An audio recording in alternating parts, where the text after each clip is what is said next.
الحمد للہ رب العالمین والصلاة والسلام علی سید المرسلین اما بعد۔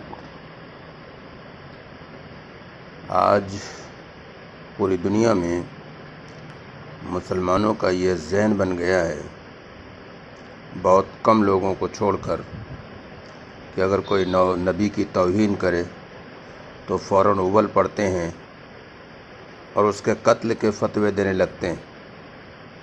یہ عام مزاج ہو گیا ہے کہ پیغمبر کے ساتھ گستاخی یا اس کا استہزاء ایک ایسا جرم ہے جو علی الاطلاق طور پر مجرم کو واجب القتل بنا دیتا ہے۔ یعنی جیسے ہی کوئی شخص ایسے الفاظ بولے جو مسلمانوں کو رسول اللہ صلی اللہ علیہ وسلم کی شان میں گستاخی نظر آئے، اس کو فوراً قتل کر دیا جائے۔ اس قسم کا مطلق نظریہ شرعی اعتبار سے بے بنیاد ہے۔ اسلام میں اس کے لیے کوئی حقیقی دلیل موجود نہیں ہے۔ پورے قرآن میں کوئی ایک دلیل نہیں، احادیث کے ذخیرے میں کوئی ایک دلیل نہیں۔ قرآن سے معلوم ہوتا ہے کہ رسولوں کے ساتھ استہزاء کا معاملہ کوئی اتفاقی نہیں ہے۔ یہ مجرمانہ فعل بلا استثناء خدا کے تمام پیغمبروں کے ساتھ ہمیشہ جاری رہا۔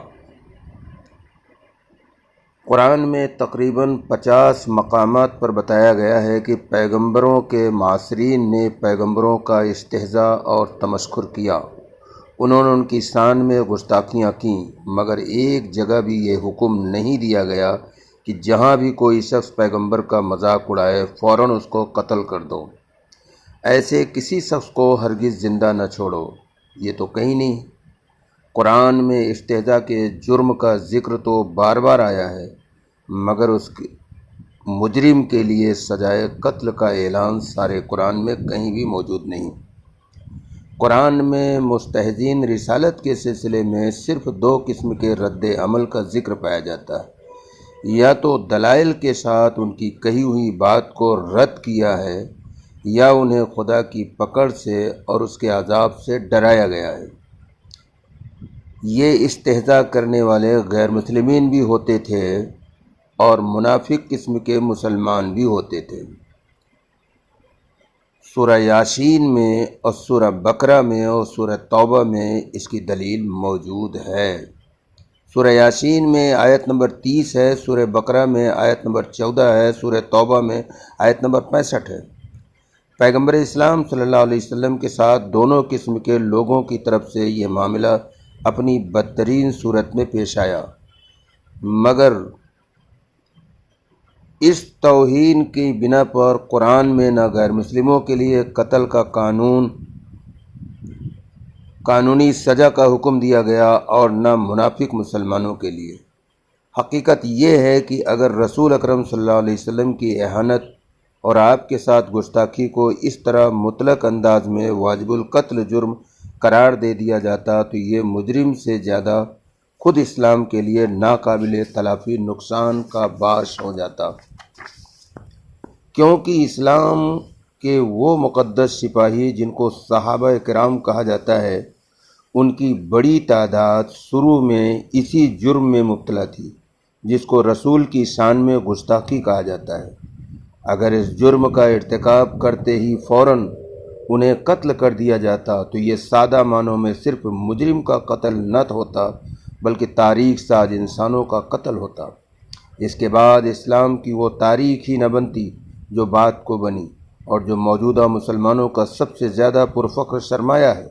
تمام قیمتی زندگیاں اس سے پہلے ہی ختم ہو جاتی کہ وہ اسلام قبول کریں اور دنیا کی تاریخ میں عظیم الشان کردار ادا کریں جو منصوبہ الہی کے تحت ان کے لیے عالمی سطح پر مقرر کیا گیا تھا۔ اس حقیقت کو سمجھنے کے لیے یہاں رسول اللہ صلی اللہ علیہ وسلم کے زمانے کے کچھ واقعات عرض کرتے ہیں۔ یہ واقعات بطور مثال ہے۔ پہلے کچھ غیر مسلموں کے واقعات سناؤں گا اور اس کے بعد کچھ مسلمانوں کے واقعات۔ قدیم مکہ میں جو ممتاز افراد تھے ان میں سے ایک شخص کا نام سہیل بن عمرو تھا۔ آج سہیل بن عمرو کا شمار صحابہ کی فہرست میں ہوتا ہے، مگر اس سے پہلے وہ رسول اللہ صلی اللہ علیہ وسلم کے سخت دشمن تھے۔ وہ بدر کی لڑائی میں مشرکین کی طرف سے شریک ہوئے۔ اس لڑائی میں رسول اللہ صلی اللہ علیہ وسلم کے مقابلے میں مشرکین کو شکست ہوئی۔ ان کے 70 آدمی گرفتار ہو کر کے مدینہ لائے گئے، ان میں سے سہیل بن عمرو بھی تھے۔ سہیل بن عمرو کے اندر زبان آوری کی غیر معمولی صلاحیت تھی، وہ خطیب قریش کہے جاتے تھے۔ اپنی صلاحیت کو انہوں نے بھرپور طور پر اسلام کے خلاف استعمال کیا۔ وہ شعرا اور خطابت کے ذریعے رسول اکرم صلی اللہ علیہ وسلم کی ہجو کیا کرتے تھے اور آپ کے خلاف اور اسلام کے خلاف لوگوں کو اکساتے رہتے تھے۔ جب وہ گرفتار ہو کر مدینہ آئے اور ان کے اوپر مسلمانوں کو پوری طرح قابو حاصل ہو گیا تو حضرت عمر فاروق رضی اللہ تعالیٰ عنہ نے رسول اکرم صلی اللہ علیہ وسلم سے کہا کہ اے اللہ کے رسول، مجھے اجازت دیجیے کہ میں سہیل بن عمرو کے سامنے کے دانت توڑ دوں، اس طرح اس کی زبان باہر نکل پڑے گی اور اس کی آواز خراب ہو جائے گی۔ اس کے بعد وہ اس قابل نہ رہے گا کہ آپ کے خلاف خطیب بن کر کے کھڑا ہو سکے۔ بظاہر یہ ایک جائز بات تھی، مگر رسول اکرم صلی اللہ علیہ وسلم نے اس کو ماننے سے انکار کر دیا۔ آپ صلی اللہ علیہ وسلم نے فرمایا کہ میں اس کا مصلح نہیں کروں گا، اگر میں اس کا مصلح کروں تو اللہ میرا مصلح کرے گا، اگرچہ میں ایک رسول ہوں۔ اس کے بعد رسول اکرم صلی اللہ علیہ وسلم نے حضرت عمر رضی اللہ تعالیٰ عنہ سے مزید ایک بات فرمائی۔ یہ بات بظاہر شخصی ہے مگر ایک عالمی انسانی حقیقت ہے۔ آپ نے فرمایا ہو سکتا ہے کہ آئندہ سہیل بن عمرو ایسے مقام پر کھڑے ہوں جہاں تم ان کی مذمت نہ کر سکو۔ یہ بات سیرت ابن ہشام میں موجود ہے، صفحہ نمبر 293 میں۔ چنانچہ مصلح یا قتل کے بغیر سہیل بن عمرو کو چھوڑ دیا گیا، وہ اپنے وطن واپس چلے جائیں۔ سہیل بن عمرو کے ساتھ رسول اکرم صلی اللہ علیہ وسلم نے غیر معمولی سلوک کیا کہ غزوہ بدر جو 2 ہجری کے بعد ان پر قابو پانے کے باوجود انہیں رہا کر دیا، مگر اب بھی وہ اپنی اسلام دشمنی سے باز نہ آئے۔ انہوں نے مکہ کے لوگوں کو دوبارہ اکسایا اور 3000 کی فوج لے کر مدینہ پر حملہ کیا۔ اس کے نتیجے میں وہ اندوہناک جنگ پیش آئی جس کو غزوہ احد کہا جاتا ہے۔ یہ 3 ہجری میں ہوئی تھی۔ یہی سہیل بن عمرو تھے جنہوں نے معاہدہ حدیبیہ میں جو 6 ہجری میں ہوا تھا کے موقع پر لفظ رسول کو کاغذ سے ہٹانے کی بات کی تھی اور رسول اکرم صلی اللہ علیہ وسلم کو قریش کی ایک طرفہ شرائط پر راضی ہونے کے لیے مجبور کیا تھا اور سہیل کے اصرار پر کاغذ سے لفظ رسول کو ہٹا دیا گیا۔ اس کے بعد اللہ تعالیٰ نے اپنے پیغمبر کی مدد فرمائی۔ 8 ہجری میں مکہ فتح ہو گیا۔ اس وقت تک سہیل بن عمرو کفر کی حالت میں تھے، مگر اب بھی ثابت شدہ جرائم کے باوجود رسول اکرم صلی اللہ علیہ وسلم نے ان کو کوئی سزا نہیں دیا۔ اس کے برعکس آپ نے اپنے اصحاب کو ان کے ساتھ حسن اخلاق کی ہدایت فرمائی۔ آپ نے کہا جو آدمی سہیل بن عمرو سے ملے وہ اس کی طرف تیز نگاہوں سے نہ دیکھے۔ میری جان کی قسم، بلا صبح سہیل عقل اور صرف والا آدمی ہے، اور سہیل جیسا آدمی اسلام سے بے خبر نہیں رہ سکتا۔ سہیل بن عمرو کے ساتھ رسول اکرم صلی اللہ علیہ وسلم کی رعایتیں جاری رہیں۔ غزوہ حوازن کے بعد آپ نے ان کو 100 اونٹ تالیف قلب کے طور پر دیے، یعنی اتنے بڑے دشمن کو پیغمبر نے 100 اونٹ دیا تاکہ ان کے دل میں جگہ بنے، نفرت ختم ہو۔ کاش کہ آج کے مسلمان اس کو سمجھتے۔ اس عطیہ کے بعد وہ بالکل ڈھا پڑے اور اسلام قبول کر کے رسول اللہ صلی اللہ علیہ وسلم کے ساتھی بن گئے۔ رسول اللہ صلی اللہ علیہ وسلم کی وفات کے بعد عرب قبائل میں یہ تاثر پھیل گیا کہ وہ شخص دنیا سے چلا گیا جس کی وجہ سے اسلام کو اللہ کی مدد ملتی تھی۔ چنانچہ عرب قبائل کی بڑی تعداد ارتداد کی طرف مائل ہو گئی۔ ابن اسحاق کہتے ہیں کہ جب رسول اللہ صلی اللہ علیہ وسلم کی وفات ہوئی تو مکہ کے بیشتر لوگوں نے یہ چاہا کہ اسلام سے پھر جائیں۔ انہوں نے اس کا پورا ارادہ کر لیا۔ مکہ کی فضا اتنی خراب ہو گئی کہ مکہ میں رسول اکرم صلی اللہ علیہ وسلم کے عامل عتاب بن اسید روپوش ہو گئے۔ مذکورہ سہیل بن عمرو اس وقت تک اسلامی جماعت کے ایک فرد بن چکے تھے۔ وہ شاندار خطیب ہونے کے ساتھ ایک باروب شخصیت والے آدمی تھے۔ جب انہوں نے مکہ کا یہ حال دیکھا تو وہ لوگوں کے درمیان کھڑے ہو گئے اور انہوں نے اپنی اعلیٰ خطیبانہ صلاحیت کو استعمال کرتے ہوئے لوگوں کے درمیان ایک پرزور تقریر کیا۔ انہوں نے کہا کہ سن لو، رسول اللہ صلی اللہ علیہ وسلم کی وفات نے اس کے سوا کچھ اور نہیں کیا ہے کہ اس نے اسلام کی قوت میں مزید اضافہ کر دیا ہے۔ جو شخص ہمارے خلاف کچھ کرے گا ہم تلوار سے اس کی گردن مار دیں گے۔ سہیل بن عمرو کی گرجدار تقریر کو سن کر لوگوں نے رجوع کر لیا۔ انہوں نے اسلام سے پھرنے کا جو ارادہ کیا تھا اس سے باز آ گئے۔ اس کے بعد عتاب بن اسید بھی روپوسی سے باہر آ گئے۔ راوی کہتے ہیں کہ یہی مطلب تھا رسول اکرم صلی اللہ علیہ وسلم کے اس قول کا کہ ہو سکتا ہے ایک دن وہ ایسے مقام پر کھڑے ہوں جہاں وہ تمہارے نزدیک قابل مذمت نہ ہوں بلکہ قابل تعریف ہوں۔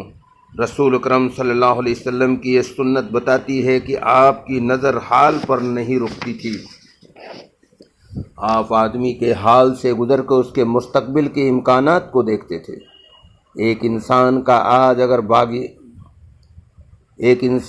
آج اگر باغیانہ ہے تو اس کو نظر انداز کر کے آپ یہ سوچتے تھے کہ ہو سکتا ہے کہ مستقبل میں وہ ہمارا وفادار ہو جائے، اور پھر اس کی وہ خداداد صلاحیتیں جو اس وقت اسلام کے خلاف استعمال ہو رہی ہیں وہ اسلام کی تائید میں استعمال ہونے لگیں۔ تاریخ بتاتی ہے کہ فی الواقعہ ایسا ہی پیش آیا۔ اسلامی تاریخ میں 10 نوی کو عام الحزن کہا جاتا ہے، کیونکہ اسی سال اولاً ابو طالب اور اس کے بعد حضرت خدیجہ رضی اللہ تعالیٰ عنہ کا انتقال ہو گیا۔ اب رسول اللہ صلی اللہ علیہ وسلم کے لیے مکہ کے حالات انتہائی حد تک غیر موافق ہو گئے۔ اس کے بعد آپ نے اسی سال مکہ سے طائف کا سفر کیا۔ یہ سفر اس امید میں تھا کہ شاید طائف میں آپ کے لیے کام کے موافق حالات مل سکیں، مگر عملاً اس کے برعکس ہوا۔ طائف کے سرداروں نے آپ کے ساتھ بے حد گستاخی اور اہانت کا سلوک کیا۔ مزید یہ کہ انہوں نے شہر کے لڑکوں کو آپ کے پیچھے لگا دیا جو آپ کی ہنسی اڑائیں، آپ پر پتھر برسائیں۔ آپ اس حال میں طائف سے واپس ہوئے کہ پتھروں کی مار سے آپ کا جسم خون آلود ہو گیا تھا۔ رسول اللہ صلی اللہ علیہ وسلم نے ایک بار حضرت عائشہ سے فرمایا کہ میری زندگی کا سب سے زیادہ سخت دن وہ ہے جو طائف کے سفر کے موقع پر گزرا۔ صحیح بخاری میں ہے کہ جب آپ طائف سے زخم خوردہ اور غمگین حالت میں واپس لوٹ رہے تھے تو قرن ثعلب کے مقام پر حضرت جبریل علیہ السلام آپ کے پاس آئے۔ انہوں نے آپ کو آواز دے کر کہا کہ اللہ نے آپ کے قوم کے سلوک کو دیکھا۔ اب اللہ نے پہاڑوں کے فرشتے کو آپ کے پاس بھیجا ہے۔ آپ اہل طائف کے بارے میں جو کچھ چاہتے ہیں اس کا انہیں حکم دیں۔ اس کے بعد پہاڑوں کا فرشتہ سامنے آیا۔ اس نے آپ کو سلام کیا اور کہا کہ اے محمد صلی اللہ علیہ وسلم، اللہ نے مجھے آپ کے پاس بھیجا ہے۔ اللہ نے آپ کے خلاف آپ کی قوم کی بات سنی۔ میں پہاڑوں کا فرشتہ ہوں، اگر آپ کہیں تو میں ان دونوں پہاڑوں کو ملا کر اس کے درمیان طائف کی بستی کو پیس ڈالوں۔ آپ نے فرمایا نہیں، میں امید رکھتا ہوں کہ اللہ ان کی نسلوں سے وہ انسان پیدا کرے گا جو ایک اللہ کی عبادت کریں گے اور اس کے ساتھ کسی چیز کو شریک نہ ٹھہرائیں گے۔ یہ واقعہ بتاتا ہے کہ اگر موجودہ نسل نہ مان رہی ہو تو رسول کرم صلی اللہ علیہ وسلم اس کی اگلی نسلوں تک انتظار کرنے کے لیے تیار تھے۔ موجودہ لوگوں کی طرف سے توہین اور سرکشی کا تجربہ ہونے کے باوجود آپ اس امید میں انہیں ہلاک کرنا پسند نہیں کرتے تھے کہ شاید ان کی اولاد یا اولاد کی اولاد میں وہ انسان پیدا ہوں جو اللہ کی بندگی کا اعتراف کریں اور اس کے آگے اپنے آپ کو جھکا دیں۔ تاریخ بتاتی ہے کہ فتح مکہ کے بعد کے دور میں طائف کے تمام باشندے اسلام کے دائرے میں داخل ہو گئے۔ اس کے بعد انہوں نے اسلام کی راہ میں بڑے بڑے کارنامے انجام دیے۔ مثلاً ابو عبید مسعود ثقفی انہی اہل طائف کی اولاد تھے۔ وہ اس مسلم فوج کے قائد تھے جس نے حضرت عمر فاروق رضی اللہ تعالیٰ عنہ خلافت کے زمانے میں ایران میں جہاد کیا۔ انہوں نے ہاتھیوں کی فوج کے مقابلے میں غیر معمولی جانبازی دکھا کر ایرانی فوجوں کو اس قدر مرعوب کیا کہ انہوں نے جنگ کے حوصلے کو کھو دیا۔ محمد بن قاسم جو 711 میں سندھ کے راستے سے ہندوستان میں داخل ہوا، وہ ایک انتہائی عادل اور باصلاحیت سردار تھا۔ اس نے صرف 2 سال کے عرصے میں سندھ اور پنجاب میں اتنے بڑے پیمانے پر اسلام کی اشاعت کی کہ ایک پورا علاقہ اللہ کے دین کے سائے میں آ گیا۔ موجودہ پاکستان محمد علی جناح کی دین نہیں بلکہ حقیقتاً محمد بن قاسم کی دین ہے۔ محمد بن قاسم اتنا لائق اور شریف سردار تھا کہ جب وہ ہندوستان سے واپس ہو کر دمشق گیا تو فتح البلد ان کے بیان کے مطابق اہل ہند اس کے لیے روئے اور اس کا مجسمہ بنا کر اس کی تعظیم و تقدیس کی۔ اسلام کا یہ قیمتی مجاہد اسی قبیلہ ثقیف سے تعلق رکھتا تھا، جس کی بدترین گستاخی اور ایذا رسانی کو رسول اکرم صلی اللہ علیہ وسلم نے یہ کہہ کر معاف کر دیا تھا کہ میں امید رکھتا ہوں کہ ان کی اگلی نسل میں ایسے لوگ پیدا ہوں گے جو اللہ کی عبادت گزار بنیں گے۔ اہل طائف نے رسول اکرم صلی اللہ علیہ وسلم کے ساتھ گستاخی اور ایذا رسانی کا بدترین فعل کیا تھا۔ مزید یہ کہ ان کی سزا دینے کا معاملہ پوری طرح آپ کے قابو میں تھا، کیونکہ پہاڑوں کا فرشتہ آپ کے حکم کے انتظار میں تھا، مگر آپ نے انہیں سزا دینے کے بجائے ان کو اس کو پسند کیا کہ ان کی نسلوں سے ایسے افراد نکلیں جو اسلام کے سپاہی بن کر اسلام کی تاریخ بنائیں۔ حالات بتاتے ہیں کہ پھر واقعہ ایسا ہی پیش آیا۔ اگر آپ طائف والوں کی گستاخی کی سزا دینے کے لیے پہاڑوں کے فرشتے کے استعمال کرتے تو طائف آج صرف کھنڈروں کی داستان ہوتا، نہ کہ اسلام کے قلعے کی تعمیر کی شاندار تاریخ۔ رسول اکرم صلی اللہ علیہ وسلم کی ابتدائی مخالفین میں سب سے بڑا کردار جس شخص نے ادا کیا وہ مکہ کا عمرو بن ہشام ہے، جو تاریخ میں ابو جہل کے نام سے مشہور ہے۔ ابو جہل کے لڑکے کا نام اکرمہ تھا۔ اکرمہ آج اصحاب رسول کے معزز فہرست میں شامل ہے، مگر فتح مکہ سے پہلے وہ رسول اکرم صلی اللہ علیہ وسلم کے سخت مخالف تھے اور اس معاملے میں پوری طرح اپنے باپ کے ساتھ تھے۔ گستاخی اور جاریت کی کوئی قسم نہ تھی جو انہوں نے آپ کے خلاف اختیار نہ کی ہو، حتیٰ کہ اپنے باپ کی موت کے بعد بھی وہ بدستور رسول اکرم صلی اللہ علیہ وسلم کے خلاف سرگرم رہے۔ مثلاً غزوہ احد میں مشرکین فوج کے میمنہ کے سردار خالد بن ولید تھے اور میسرہ کے سردار اکرمہ بن ابو جہل تھے۔ رسول اکرم صلی اللہ علیہ وسلم کے خلاف اکرمہ کا جرم اتنا واضح تھا کہ فتح مکہ کے بعد وہ مکہ کو چھوڑ کر یمن کی طرف بھاگ گئے، کیونکہ انہیں یقین تھا کہ وہ ضرور قتل کر دیے جائیں گے۔ ان کی بیوی جو مسلمان ہو گئی تھیں وہ یمن جا کر بااصرار انہیں واپس لے کر آئیں۔ وہ انتہائی شرمساری کے ساتھ اپنا سر جھکائے ہوئے رسول اکرم صلی اللہ علیہ وسلم کے پاس آئے اور پوچھا کہ کیا مجھے امان ہے؟ آپ صلی اللہ علیہ وسلم نے فرمایا ہاں تم کو امان ہے۔ اس سلسلے میں تفصیلی واقعات سیرت کی کتابوں میں آئے ہیں، جس کا خلاصہ یہ ہے کہ آخر کار انہوں نے کلمہ شہادت ادا کر کے اسلام قبول کر لیا۔ اکرمہ جب وہ یمن سے واپس ہو کر رسول اللہ صلی اللہ علیہ وسلم کے پاس آ رہے تھے تو رسول اکرم صلی اللہ علیہ وسلم نے اپنے اصحاب کو مخاطب کرتے ہوئے کہا، اکرمہ تمہارے پاس آ رہے ہیں، تم ان کے باپ یعنی ابو جہل کو برا نہ کہنا، کیونکہ مردہ کو برا کہنا مردہ تک تو نہیں پہنچتا، البتہ وہ زندہ کو تکلیف دیتا ہے۔ اکرمہ جب آپ کے پاس پہنچے تو رسول اکرم صلی اللہ علیہ وسلم نہایت خوش ہو کر ان کے طرف تیزی سے بڑھے، حتیٰ کہ آپ کی چادر آپ کے اوپر سے گر پڑی۔ یہ اتنے بڑے دشمن کا احترام رحمت عالم کر رہے ہیں۔ اسلام قبول کرنے کے بعد اکرمہ نے رسول اکرم صلی اللہ علیہ وسلم سے کہا، میں آپ سے ایک چیز طلب کرنا چاہتا ہوں۔ آپ نے فرمایا تم طلب کرو، میں تمہیں ضرور وہ چیز دوں گا۔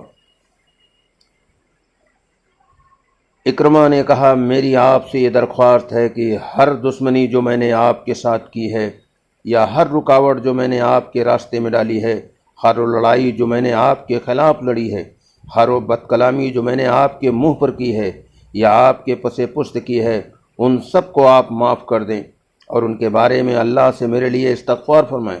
رسول اکرم صلی اللہ علیہ وسلم نے فوراً ہی ان کے حق میں یہ دعا فرمائی، کہ اے اللہ، ہر وہ عداوت جو اکرمہ نے میرے ساتھ کی، ہر وہ سرگرمی جو انہوں نے اس راہ سے کی، ہر وہ سرگرمی جو انہوں نے اس ارادہ سے کی کہ تیرے نور کو بجھا دیں، ان سب کو تو ان کے لیے معاف کر دے، اور وہ سب کچھ جو انہوں نے میری بے آبروئی کے لیے کیا، خواہ میرے سامنے کیا یا میرے پس پشت، ان سب کو تو ان سے معاف کر دے۔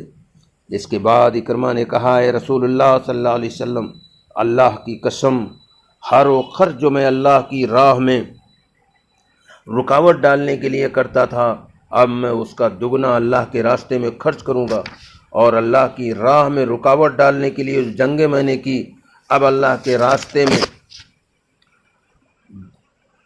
دگنا جنگ کروں گا۔ چنانچہ اس کے بعد اکرمہ اپنی جان اور اپنے مال کے ساتھ جہاد فی سبیل اللہ میں لگ گئے۔ وہ برابر اسی میں لگے رہے، یہاں تک کہ وہ یرموک کے معرکہ میں زبردست جانبازی دکھاتے ہوئے شہید ہو گئے۔ اکرمہ نے گستاخی سے لے کر جارحیت تک ہر جرم رسول اکرم صلی اللہ علیہ وسلم کے خلاف کیا تھا۔ بظاہر وہ صرف اس قابل تھے کہ انہیں قتل کر دیا جائے، مگر رسول اکرم صلی اللہ علیہ وسلم قاتل نہیں تھے، داعی تھے۔ آپ رحمت للعالمین تھے۔ آپ نے اکرمہ کے آج میں ایک چھپا ہوا کل دیکھ لیا تھا۔ یہی وہ داعیانہ نگاہ تھی جس کی بنا پر آپ نے انہیں ایک طرفہ طور پر معاف کر دیا۔ بعد کے واقعات نے بتایا کہ آپ کا اندازہ نہایت درست تھا۔ چنانچہ دشمن اکرمہ کے اندر سے ایک دوست اکرمہ برآمد ہو گیا۔ جو شخص اپنی ابتدائی زندگی میں کفر کا کھمبا بنا ہوا تھا، وہ اپنی بعد کی زندگی میں اسلام کا کھمبا بن گیا۔ اوپر ان لوگوں کی مثال نقل کی گئی ہے جو قبول اسلام سے پہلے رسول اکرم صلی اللہ علیہ وسلم کی توہین کے مرتکب ہوئے، مگر انہیں سزا دینے کے بجائے ان کو معاف کر دیا گیا۔ اب کچھ ایسی مثالیں بھی آپ حضرات کے سامنے رکھوں گا، جبکہ آدمی نے اسلام قبول کرنے کے بعد آپ کی شان میں گستاخی کی اور آپ کو اذیت پہنچائے، اس کے باوجود اس مسلمان کو قتل کی سزا نہیں دی گئی۔ ابن اسحاق کہتے ہیں کہ مجھ سے ابو عبیدہ بن محمد بن عمار بن یاسر نے عبداللہ بن الحرث بن نوفل کی روایت بیان کی ہے۔ انہوں نے کہا کہ میں اور تلید بن قلاب دونوں نکلے، یہاں تک کہ ہم عبداللہ بن عمرو بن عاص کے پاس پہنچے۔ وہ اپنا جوتا ہاتھ میں لٹکائے ہوئے بیت اللہ کا طواف کر رہے تھے۔ ہم نے ان سے کہا، کیا آپ اس وقت رسول اکرم صلی اللہ علیہ وسلم کے پاس موجود تھے جب حنین کے دن تمیمی نے آپ سے بات کی تھی؟ انہوں نے کہا، ہاں۔ بنو تمیم کے ایک شخص آپ کے پاس آیا، اس کو ذوالخویسرہ کہا جاتا تھا۔ وہ آپ کے پاس کھڑا ہو گیا۔ اس وقت آپ لوگوں کو مال غنیمت دے رہے تھے۔ وہ دیکھتا رہا یہاں تک اس نے کہا کہ اے محمد صلی اللہ علیہ وسلم، میں نے اس کو دیکھ لیا جو آپ نے آج کیا۔ رسول اکرم صلی اللہ علیہ وسلم نے فرمایا کہ ٹھیک ہے، پھر تم نے کیا دیکھا؟ اس نے کہا، میں نے نہیں دیکھا کہ آپ نے عدل کیا ہو۔ عبداللہ بن عمرو بن العاص نے بیان کیا، یہ سن کر رسول اکرم صلی اللہ علیہ وسلم غضبناک ہو گئے۔ آپ نے کہا کہ تیرا برا ہو، اگر میرے پاس عدل نہیں ہوگا تو پھر کس کے پاس عدل ہوگا؟ حضرت عمر بن خطاب یہ سن کر کہا کہ اے خدا کے رسول، کیا میں اسے قتل نہ کر دوں؟ آپ نے کہا، نہیں، اس کو چھوڑ دو، عن قریب اس کی ایک جماعت ہوگی جو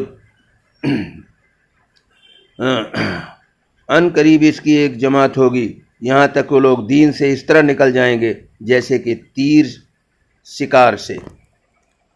مذکورہ مسلمان کے معاملے پر غور کیجیے۔ اس نے اللہ کے رسول کی شان میں جو گستاخی کی، وہ سادہ معنوں میں صرف ایک لفظی گستاخی نہ تھی، وہ خود آپ کی حیثیت رسالت پر ضرب لگانے کے ہم معنی تھی۔ اس شخص نے آپ کی عدالت پر شبہ کیا تھا اور آپ کو اپنے خیال کے مطابق غیر عادل بتایا تھا۔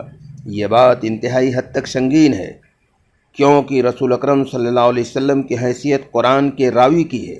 آپ نے فرمایا کہ میں نے بالواسطہ جبریل علیہ السلام سے خدا کا کلام پایا ہے اور اس کو تمہارے سامنے پیش کر رہا ہوں۔ آپ کی اسی روایت پر یقین کر کے ہم قرآن کو اللہ کی کتاب مانتے ہیں۔ یہ معلوم ہے کسی روایت کو قبول کرنے کے لیے راوی کا عادل ہونا لازمی شرط ہے۔ جس راوی کی عدالت مشتبہ ہو اس کی روایت کبھی قبول نہیں کی جائے گی۔ ایسی حالت میں اس مسلمان کا آپ کو غیر عادل بتانا گویا آپ کے راوی قرآن ہونے کی حیثیت کو مشتبہ قرار دیتا ہے۔ یہ بلا شبہ سب سے زیادہ سخت بات ہے جو آپ کے خلاف کہی جا سکتی ہے۔ مذکورہ شخص نے اتنی سنگین بات کہی، اس کے باوجود اس کو نہ کوئی سزا دی گئی اور نہ اس کو قتل کیا گیا۔ کیا اس کے بعد بھی اس میں شبہ کی کوئی گنجائش باقی رہتی ہے کہ رسول اکرم صلی اللہ علیہ وسلم کی شان میں گستاخی بجائے خود کوئی واجب القتل جرم نہیں ہے؟ کسی کے واجب القتل ہونے کے لیے اسی کے ساتھ کچھ مزید اسباب درکار ہیں، مثلا ریاست اسلامی سے بغاوت یا غداری۔ چند افراد جو دور اول میں قتل کیے گئے ان کا معاملہ اسی دوسرے حکم کے تحت آتا ہے، انہیں ریاست سے بغاوت کے جرم میں قتل کیا گیا، نہ کہ گستاخی رسول کے جرم میں۔ 2 صابان 6 ہجری میں وہ غزوہ پیش آیا جس کو اسلام کی تاریخ میں غزوہ بنی مستلق کہا جاتا ہے۔ اس غزوے کے لیے جو لشکر روانہ ہوا اس میں عبداللہ بن ابی اور دوسرے بہت سے منافق قسم کے مسلمان شریک تھے۔ یہ لوگ اپنی بے حسی اور بے خوفی کی بنا پر معمولی باتوں کو سوسہ بنا لیتے اور رسول اکرم صلی اللہ علیہ وسلم اور مخلص مسلمانوں کے خلاف فتنے برپا کرتے تھے۔ اس سفر میں رسول اکرم صلی اللہ علیہ وسلم کی اہلیہ ماں عائشہ صدیقہ رضی اللہ تعالیٰ عنہا بھی آپ کے ساتھ تھی۔ واپسی میں فوج نے ایک منزل پر پڑاؤ کیا۔ حضرت عائشہ حسب معمول رات کے آخری حصے میں رفع حاجت کے لیے دور چلی گئیں۔ اس وقت ان کے گلے میں ایک معمولی قسم کا ہار تھا، وہ اتفاق سے ٹوٹ کر گر پڑا۔ حضرت عائشہ اس کو تلاش کرنے لگیں۔ اندھیرے کی وجہ سے اس میں بہت زیادہ دیر ہو گئی۔ حضرت عائشہ ابھی لوٹی نہیں تھیں، قافلہ روانہ ہو گیا۔ قاعدہ یہ تھا کہ کوچ کے وقت حضرت عائشہ اپنے حوضت میں بیٹھ جاتی تھیں جو چاروں طرف کپڑے سے ڈھکا ہوا ہوتا تھا، اور 4 آدمی اس کو اٹھا کر اونٹ پر رکھ دیتے تھے۔ حضرت عائشہ اس وقت ایک دبلی پتلی خاتون تھیں، چنانچہ حوضت اٹھانے والوں کی اندازہ نہ ہو سکا کہ اس میں کوئی سواری نہیں ہے۔ انہوں نے خالی حوضت کو اونٹ پر رکھ دیا اور اس کو لے کر روانہ ہو گئے۔ ماں عائشہ واپس آئیں تو وہاں کوئی نہ تھا۔ بظاہر کوئی صورت نہ پا کر وہیں چادر اوڑھ کر کے لیٹ گئیں۔ صبح کے وقت صفوان بن معطل سلمی وہاں آئے جو قافلہ کے پیچھے چلنے پر مامور تھے۔ میدان میں ایک خاتون کو دیکھ کر فوراً سمجھ گئے کہ یہ رسول اکرم صلی اللہ علیہ وسلم کی اہلیہ ماں عائشہ صدیقہ ہیں۔ اس کے سوا انہوں نے کوئی اور کلام نہ کیا، صرف اپنا اونٹ لا کر حضرت عائشہ کے پاس بٹھا دیا۔ حضرت عائشہ اشارہ کو سمجھ کر اونٹ پر سوار ہو گئیں۔ اس کے بعد وہ اونٹ کی نکیل پکڑ کر تیزی سے آگے کی طرف روانہ ہو گئے۔ دوپہر کے قریب یہ اونٹ مسلمانوں کے قافلہ سے جا ملا، جبکہ اگلے مقام پر ٹھہرا ہوا تھا۔ ابن ابی نے عروہ سے روایت کیا ہے کہ حضرت عائشہ رضی اللہ تعالیٰ عنہا جب اس طرح قافلہ میں پہنچی تو منافقین کے ایک گروہ نے ان کو دیکھ لیا جو عبداللہ بن ابی کے ساتھ وہاں بیٹھا ہوا تھا۔ ان کے سردار عبداللہ بن ابی نے پوچھا یہ کون ہے؟ لوگوں نے بتایا کہ عائشہ ہیں۔ اس نے کہا کہ اللہ کی قسم نہ یہ اس سے بچی ہیں اور نہ وہ ان سے بچا ہے۔ اس نے مزید کہا کہ تمہارے پیغمبر کی بیوی نے ایک غیر شخص کے ساتھ رات گزاری ہے، یہاں تک کہ صبح ہو گئی، اب وہ ان کو لے کر آ رہا ہے۔ اس کے بعد جب یہ قافلہ مدینہ پہنچا تو عبداللہ بن ابی اور اس کے ساتھی سرگرم ہو گئے۔ انہوں نے اس معاملے کو خوب پروپیگنڈا کا ایشو بنایا اور اس کو بھرپور طور پر آپ کے خلاف استعمال کیا، یہاں تک کہ سارے شہر میں ہنگامی حالت پیدا ہو گئی۔ ہر طرف اس کا چرچا تھا، ہر زبان پر اسی کا تذکرہ تھا۔ رسول اکرم صلی اللہ علیہ وسلم کی شدید ذہنی اذیت میں مبتلا تھے۔ حضرت عائشہ کے حال تک وہ رات دن روتی رہتی تھی۔ اس قصے کی تفصیلات حدیث و سیرت کی کتابوں میں دیکھی جا سکتی ہے۔ یہ ہنگامی صورتحال 1 مہینہ تک جاری رہی، یہاں تک کہ سورہ نور کی آیتیں 11 سے 21 تک اتریں۔ ان آیات کے ذریعے اللہ نے اعلان فرمایا کہ عائشہ مکمل طور پر معصوم اور بے قصور ہیں۔ اس معاملے میں سارا جرم ایک طرفہ طور پر عبداللہ بن ابی اور اس کے ساتھیوں کا ہے۔ اس طرح یہ سنگین معاملہ براہ راست خدائی مداخلت کے ذریعے ختم ہو گیا۔ عبداللہ بن ابی نے رسول اکرم صلی اللہ علیہ وسلم کے ہاتھ پر اسلام قبول کیا تھا۔ وہ مسلمانوں کے ساتھ نماز پڑھتا تھا، اس کے باوجود اس نے رسول اکرم صلی اللہ علیہ وسلم اور آپ کے اہل بیت کے ساتھ اتنا بڑا بہتان تراشا۔ خود قرآن کی گواہی سورہ نور آیت نمبر 11 کے مطابق اس معاملے میں عبداللہ ابن ابی سب سے بڑا مجرم تھا۔ قرآن میں اس کے ابلیسی جرم کا اعلان کیا گیا، مگر اس کے لیے کوئی قانونی سزا تجویز نہیں کی گئی۔ اس کی سزا کے معاملے کو تمام تر آخرت پر چھوڑ دیا گیا، چنانچہ وہ اس واقعے کے بعد زندہ رہا، یہاں تک کہ مدینہ میں اپنی طبعی موت سے مر کر وہ اپنا حساب دینے کے لیے اللہ کے ہاں چلا گیا۔ روایات میں آتا ہے کہ ایک موقع پر حضرت عمر فاروق رضی اللہ تعالیٰ عنہ نے عبداللہ بن ابی کی متعلق کہا کہ اے خدا کے رسول، مجھے اجازت دیجیے میں اس منافق کی گردن مار دوں۔ رسول اکرم صلی اللہ علیہ وسلم نے فرمایا اسے چھوڑ دو، لوگ یہ نہ کہیں کہ محمد اپنے ساتھیوں کو قتل کرتے ہیں۔ ایک اور روایت میں الفاظ ہے کہ آپ نے مزید یہ فرمایا کہ ہم اس کے ساتھ نرمی برتیں گے اور بہتر سلوک کریں گے جب تک وہ ہمارے درمیان ہے۔ عبداللہ بن ابی نے رسول اکرم صلی اللہ علیہ وسلم کے خلاف جو کچھ کیا وہ آپ کی اور آپ کے اہل بیت کی کردار کشی کی بدترین صورت تھی۔ یہ پیغمبر کے خلاف اتنی بڑی مجرمانہ حرکت تھی کہ اس سے بڑی کسی مجرمانہ حرکت کا تصور نہیں کیا جا سکتا۔ اس کے بعد سے آج تک جتنے کچھ نبی کی توہین میں جو کچھ کیا گیا وہ سب پھیکا ہے۔ مزید یہ کہ رسول اکرم صلی اللہ علیہ وسلم اس وقت مدینہ کے حاکم تھے، اس اعتبار سے آپ کو عبداللہ بن ابی کے اوپر کامل قانونی اختیار حاصل تھا۔ اس کے باوجود آپ نے اس کو قتل نہیں کرایا، صرف اس کے جرم کا اعلان کر کے اس کو آزاد چھوڑ دیا۔ ایسی حالت میں جو لوگ یہ کہتے ہیں کہ پیغمبر کے ساتھ گستاخی علی الاطلاق طور پر واجب القتل ہے، وہ ایک ایسی بات کہتے ہیں جس کے لیے ان کے پاس قرآن و سنت کی کوئی دلیل موجود نہیں ہے، بلکہ دھاندلی ہے۔ جیسا کہ ایک بہت بڑے اسکالر نے ایک بہت بڑے عالم کے بارے میں لکھا، میں نام نہیں لینا چاہتا، کہ انہوں نے دلیل نہیں دیا ہے بلکہ دھاندلی کیا ہے۔ آج پوری دنیا میں یہ جو ہنگامہ ہے، یہ جو ایجیٹیشن ہے، یہ رسول کے طریقے کے خلاف ہے۔ اللہ اور رسول کے طریقے پر کامیابی ہے، اور اللہ رسول کے طریقے سے ہٹ کر جو بھی طریقہ اپنایا جائے گا وہ ذلت اور رسوائی کا سبب دنیا میں بھی بنے گا، آخرت میں بھی بنے گا۔ اللہ مسلمانوں کو سمجھ عطا فرمائے۔ وما علینا الا البلاغ۔